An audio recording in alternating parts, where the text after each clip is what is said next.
Hey guys, this is Joshua at Terraformer369, and I'm here to show a version of the stove that was developed by Grey Wolf 2112 and NC Hiker 1970 in a collaborative effort called the Crumb catcher stove.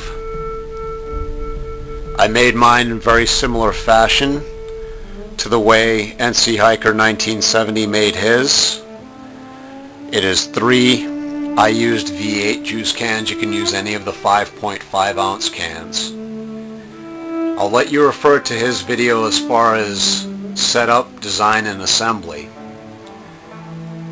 The only difference in my construction is that instead of riveting the way NC Hiker 1970 does, I instead annealed the lip first of the outer of the two rings that form the retention holder for the basket.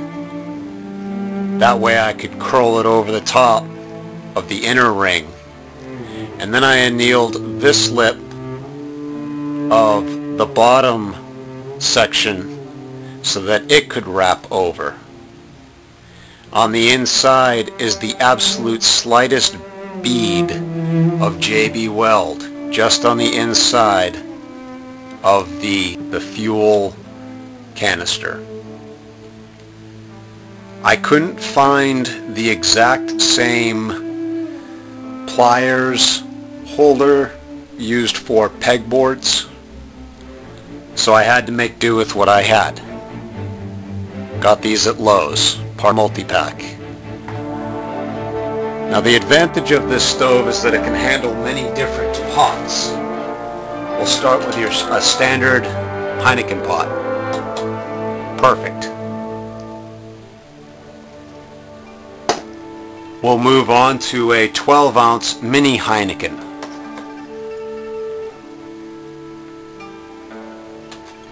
And now we will move on to a 2-quart pot. About as big as my wife and I and maybe one other person would need on a trip. 6 inches across at the base. Holds it absolutely perfect. And just so you can see, you have the space underneath. I think this stove is probably one of the better stoves that I have seen, especially for an all-around kit, for a bug-out bag, or for a long-term survival in the wild bag. I greatly appreciate that these guys went through the efforts to build this. Thanks, Drake. Thanks, Kieran. The work that you two put into this is very much appreciated. And now I have another stove that I can use. This one, however, will not go up on my display on the wall. This one's going to get used. This is just a flame pattern test for the Crumb catcher stove. I'm going to give her about a ½ ounce.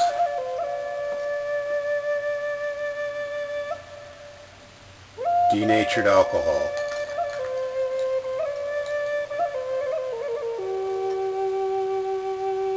A little bit in the outer ring.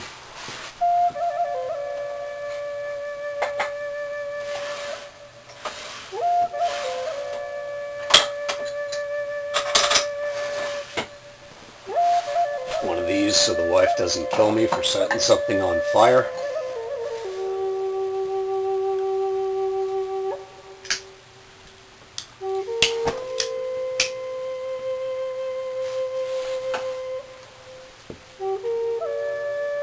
Kill the light so you can see the flame. As you can see, the outer lip serves as a warming unit to preheat. Once it catches up and warms up nicely, that's when you set your honey pot on.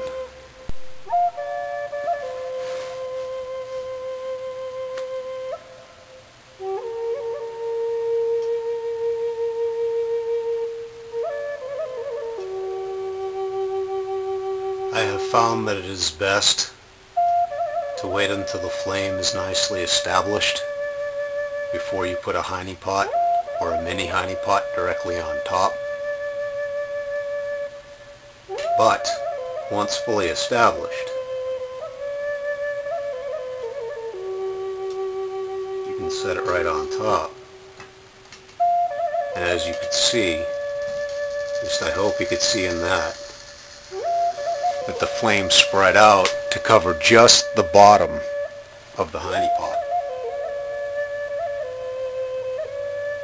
which is perfect.